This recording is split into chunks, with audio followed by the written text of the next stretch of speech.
తాకట్లో ఉన్న మీ బంగారాన్ని విడిపించి ఆ రోజు ఆన్లైన్ రేటుకి కొంటాం. Sharma gold company.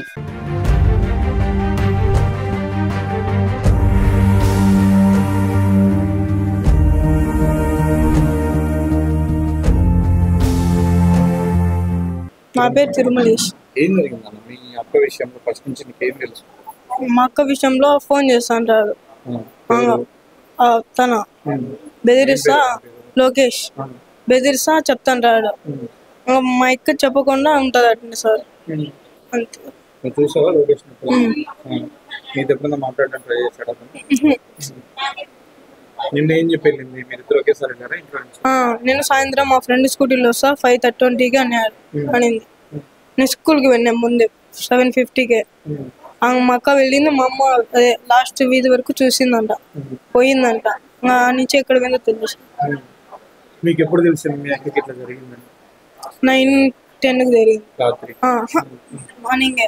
వాళ్ళ కాలేజీ వాళ్ళు ఫోన్ చేసి మీ పాప స్కూల్కి కాలేజీకి రాలేదని ఫోన్ చేసినారు. 9కే చేశారు నిన్న మార్నింగ్.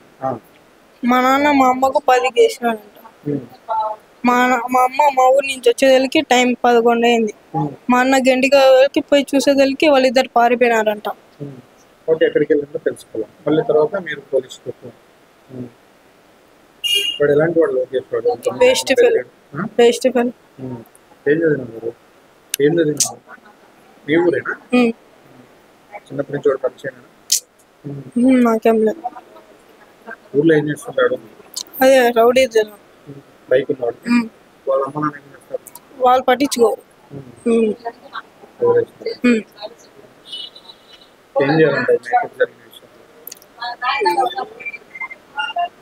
చంపాల. దీనితో పాటు కలిసి పెరిగిన అమ్మాయి తన అక్క మరణాన్ని జీర్ణించుకోలేకపోతున్నాడు తమ్ముడు. తను కూడా కన్నీటి పర్యంతమవుతూ ఉన్నాడు. ఒక జులై ఎదవ చేసిన పనికి తన అక్కను బలి తీసుకున్నారు. నిన్న ఇద్దరము కలిసే బయటికి వెళ్ళాము. నేను స్కూల్కి వెళ్ళాను, మా అక్క కాలేజీకి వెళ్ళింది. వీధి చివరి వరకు కూడా మా అమ్మ చూసింది, కాలేజీ వైపే వెళ్ళింది. తర్వాత తను వచ్చి మా అక్కను తీసుకెళ్ళాడు. ఇట్లా గండికోటకు తీసుకెళ్ళి ఈ విధంగా చంపేసిన సంఘటన. అంటే 9:30కే కాలేజీ నుంచి ఫోన్ చేశారు, మీ అమ్మాయి కాలేజీకి రాలేదని. అప్పటి నుంచి కూడా వీళ్ళ అన్న వెతకడం మొదలుపెట్టాడు. అయితే అప్పటికే వాళ్ళు ఎక్కడున్నారో కూడా గుర్తించిన పరిస్థితి.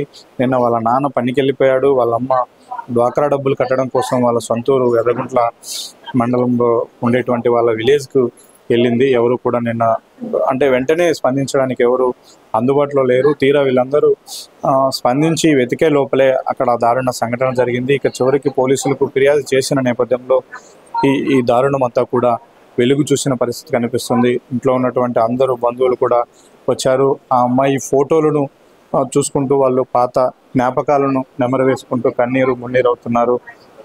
ఇంత అల్లారు ముద్దుగా పెంచుకున్నటువంటి ఈ బంగారు తల్లిని ఒక నీచుడు చిదిమేసిన సంఘటన కూడా వాళ్ళందరూ జీర్ణించుకోలేకపోతున్నారు.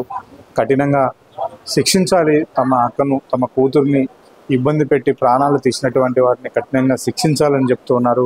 వైపు ఆ లోకేష్ అనే వ్యక్తి మొదటి నుంచి కూడా చదువు సంధ్యలు మానేశాడు. చివరికి వాళ్ళ ఇంట్లో వాళ్ళు కూడా అతన్ని పట్టించుకోరు. ఊర్లో జులాయిగా తిరుగుతూ ఉంటాడని చెప్తారు. అలాంటి జులాయి మాయ మాటలకు మోసపోయినటువంటి వైష్ణవి చివరికి తన ప్రాణాలను కూడా కోల్పోవాల్సిన పరిస్థితి వచ్చింది. ఇప్పటికైనా ఖచ్చితంగా తమకు న్యాయం చేయాలని వాళ్ళ ఇంటింద్లి పాది కూడా ఆవేదన చెందుతూ ఉన్నారు.